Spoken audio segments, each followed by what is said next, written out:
A milestone happens every day. One of these types are civil rights. As a woman in finance working where I was told women were not wanted and we were under 5% of the firm's advisors, and they wouldn't hire my badass female recruits, this wasn't my job. I just wanted all women to have the experience to work in what I thought was the best firm for planning. I am way past these juvenile mistakes of thinking Northwestern Mutual San Francisco would hire women and minorities. That was the wrong place. I soon learned when management finally admitted they didn't hire any of my recruits because frankly, women are crazy and they don't want them, is what I was told by management. Now I wake up every day with my own registered investment advisory co-owned by me, Lee, a woman, and my part Latino husband owns the other half. We are free and as always, think inclusively in everything that we do. A pandemic is a great time for some inspiration. Before we experience such overt sexism and racism, which we'll save for a different day, videos are uplifting to help you be wealthy and free personally, financially and professionally, but in honor of Black History Month, and other times I choose to periodically showcase Jean Fisher's story. After the ever-amazing Nikki Bella's inspiration broke this week, she revealed being raped multiple times and she too came back as an inspiration for all of us. She's another great influencer you should follow, but stay with me here until the end, you don't want to miss what I have for you. Nikki was also bullied like so many who are eventually extremely successful. We will ride the wave of motivation as often as we need to ride and push us women and everyone black, brown, pupil, Jewish, Muslim, Christian, gay, straight, whoever on this leading inclusive train further into what's possible. Be sure and hit subscribe to my channel, My Best Lifestyle Pros, and connect with me, Empress Inspiration of Boracchia Wiviott Wealth Partners, your registered investment advisory, Monday through Friday. Be sure to watch this until the end because I have a special surprise for you there. Happy success striving, as I have been saying now for decades, and this just brings a smile to sources and clients who you're about to read the awe-inspiring stories of. Jean Fisher is the first non-white voter in London in South Africa's monumental elections that shattered the legacy of apartheid. May we all fight for what we believe in and never give up. And may we all be more like the moon, in arguments, just shine, let the other person freak out. Phaedra Parks, Real Housewives of Atlanta. Writer, Lee Wiviott. Boracchia, formerly Lee Wiviott. This is The Road to Freedom and it was published in Express magazine. Inside the living room, the sun's illumination mingles with the lavender aroma filtering through the air. Through her sliding glass double doors, past the patio chair, and to the right of the matching off-white metal table, she sits, drinking her tea and looking onto a grassy field over the peaceful waves of Richardson Bay. It is a splendid view, isn't it? Her pearly teeth expand into a smile. I feel very lucky to be here. Luck, however, is only part of the equation that brought her out of legalized segregation and poverty in a colored suburb of Durban, South Africa. Now, she resides in California and consults her Ayurveda patients in her home. At first, Jean Fisher, now 52, has trouble recalling her previous life. Spirituality in the form of meditation and yoga uplifts her 5 feet 2 inches frame to continue reaching her potential. You have to work to believe things will get better, she explains. Then, by manifesting those thoughts into reality, you will accomplish your dreams. From her radiant nature, one may not grasp the destitute of her life under apartheid, or legalized segregation. After a while, Fisher's memories under the institutionalized degrading practices come to her. Growing up, everything was segregated, from the beaches to the schools to our neighborhoods. If she wanted to walk home past 9 p.m. even if from work, and no officer would issue a dumpus, to limit non-whites' whereabouts and allow for what Fisher calls a white man's paradise, then jail time was a common punishment. Systemized in 1948, the hierarchy of apartness tarnished black, colored, and Indian families, who were 90% of South Africa's population, through providing no ladder to earn higher statuses. Despite having little money and being one of 4 children in a single-mother colored household, with no access to proper education, the incurable optimist says she always felt unstoppable because of her twin brother, who was constantly at her side.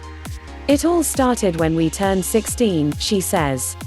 We were so excited because that is the age when you apply for your book of life, one's own reference book that defines identities and therefore districts.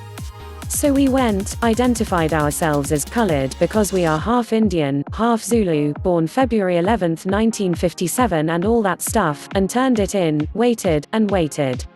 Her voice deepening, she recalls the day when the reply arrived from Pretoria, the capital. We tore it open and could not believe what we saw: Jean Iannon, colored, and Johnny Iannon, Indian. Those 3 words legally forced her twin brother out of his childhood familiarities and into separate Indian schools that enforced different from their formerly shared colored lessons and cultural values. I wanted to fight it, Fisher says. But my mother wouldn't let me. She was too afraid to lose us both to the Indian districts. Living under apartheid legally outlawed non-whites from dating whites, but as a 21-year-old jewelry salesperson of Durban's Hyperama Mall, Fisher suddenly found herself in love.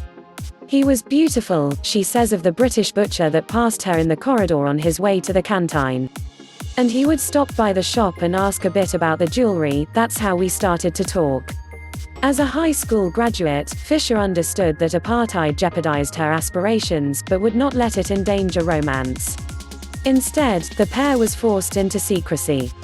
It was just too dangerous, Fisher admits. When asked what would have happened if she was caught, her carefree tone hardens. I really don't even want to think about that. They would have put me in jail, thrown away the key, and let him go because he's white. That was common practice, but I never let myself think that way. As others around them mysteriously vanished, the couple's fears peaked. Fisher posed as a maid, in a cap, pinned hair, and cream smock, to keep others from suspecting her interracial relationship, but even that was risky. Escaping became survival. 1 year passed before the lovers packed their belongings, clothes and passports. They then embarked on the 6-hour drive through 2 checkpoints, and across valleys plowed by black farmers until they reached their new home west of the Drakensberg Mountains in Maseru, Lesotho. Fisher worked with USAID there, and says that her life was great because institutionalized segregation did not exist and her relationship could have more autonomy, which led to marriage. As the sun is setting, there is a pause. Exuding the air between her lips, Fisher slashes the rare tranquility. There is another thing, she says, before confessing of her month-later travesty. I'd wanted to see my family, that's it, she says of her attempt at renewing her South African passport. But in South Africa the inaccurate generalization was that anyone living in Lesotho was part of the then oppositional party, African National Congress, since their headquarters were in Maseru too. So even though I wasn't part of ANC, my residence, my skin color, and being South African around ANC activists and raids led the passport processes to hit me. Her cool and collective composure shakes as she recalls the moment the pots arrived from South Africa that proved her secret fears were correct. Non-existent. There is no record of you as South African. You are not permitted to enter this country. But I am South African, the newlywed remembers pleading in her appeal, even detailing her family, hometown and schools, unsuccessfully. Even though it was an awful and common thing, I never let myself think that stuff is going to happen, she says, and so it was a really big blow. Fisher turned to spirituality. I became a born-again Christian, she says, recalling the missionary's life-changing knock at her door. My thoughts are still shaped by them. Acquiring British citizenship through her British husband was her only option. She admits to having uneasiness about this. She was still attached to Haim, and because she could not hold dual citizenships, acquiring British citizenship would mean forfeiting South African citizenship. But I had no choice, the pragmatist says. I was stuck. 6 months later, Fisher's British passport arrived. Then I could go in person to Bloemfontein, the South African passport processing headquarters, and straighten out the mess, she says, her voice gaining excitement. And I did, and so it worked out for the best because I was able to hold 2 passports, which is extremely rare as a South African. London is not only the city of life, but a place that non-white South Africans under apartheid seldom were freed into. For the ambitious 35-year-old, it became her next venture. It was a new beginning, recalls Fisher, who had been divorced over the course of those years. A friend even arranged my living arrangement in London in exchange for house sitting until I got on my feet. This was where the opportunist says she gained formerly inaccessible academics and financial security. Working on Fleet Street, where you have all the businessmen and women in their three-piece suits and fancy hats and briefcases, you really feel like you are on top of the world. And I was part of that world, she explains. Only 3 years into her stay, from the newspapers, television, and her mother, Fisher heard the news that South Africa would hold free elections. Although abroad, she fantasized immensely about destroying apartheid, and she always prayed for its demise. Fisher's visions came true hours after she awoke one snowy Wednesday morning. She applied a simple amount of makeup to her face, brushed her curly brown hair, and threw on her really posh three-piece suit. Saying a little prayer, she grabbed her briefcase and embarked on the 15-minute speed walk to the Jubilee station. Although these rituals were characteristic of a typical morning, they were being exercised in the spirit of an epoch. That was the day I was representing my country, so I really wanted to look good, Fisher elucidates. Healing had finally come about for my people in South Africa. Their area, a lot of people who have prayed and worked for the struggle, people who never give up hope. And I just felt very proud to be voting for the first time.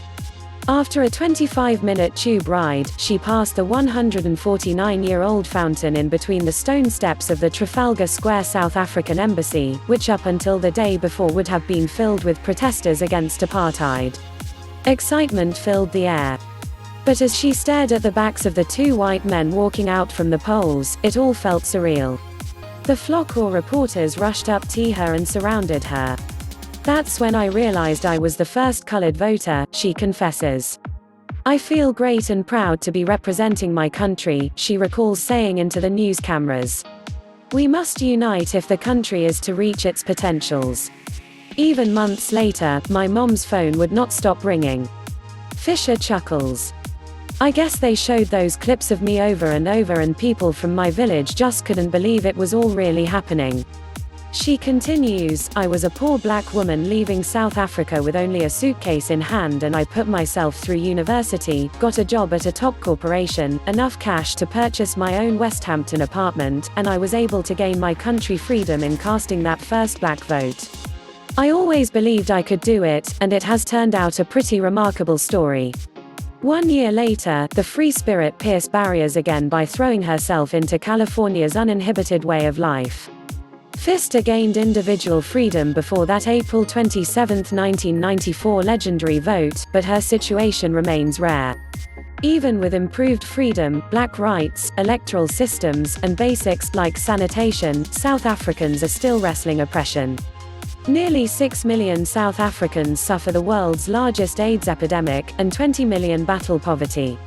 In a recovering economy that is increasingly hurting from the global recession, lack of access to aid, education, and medicine are impeding the progress necessary for South Africans to follow in Fisher's footsteps. Reversing the social order constructed around whites, for instance, has over-empowered blacks to the point of marginalizing colored and Indians, experts say, which need re-examining. According to Fisher, the reason her Zulu mother earned ownership of her childhood home under the new constitution is because the Indian landlord, like many non-blacks, was forced into a rural area. Even after serving 27 years in prison for sabotage, or organizing against apartheid, unifying and giving voice remains the goal of the father of South Africa. Nelson Mandela's devotion to unifying the ravaged country is exhibited through acts like commending South Africa's mainly white national rugby team, the Springboks. Similarly, Fisher takes immense pride in inspiring everyone back home to nurture each other into achieving their dreams, from still struggling Wentworth locals to the legendary Mandela family, whom she visited in Soweto, Johannesburg. In addition to always responding positively to adversity, Fisher says, the most powerful and important thing is to remember that united we stand and divided we fall, and for our country and world to remain strong, that is what we must do. Contact team@mybestlifestyle.pro 424-625-8943 and be sure to hit subscribe.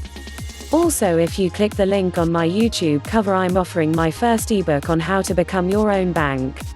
It's free, and those who sign up from this article let me know and I'll add you to our newsletter, to which my in-demand partner Marc, also a royal winking face, contributes more to. Article originally published in April-May 2009 in Express magazine. What Society of Professional Journalists has called the best student-run magazine. Happy success striving. Be sure and subscribe if you haven't to our channel. My Best Lifestyle Pros, hosted by me, Empress Inspiration.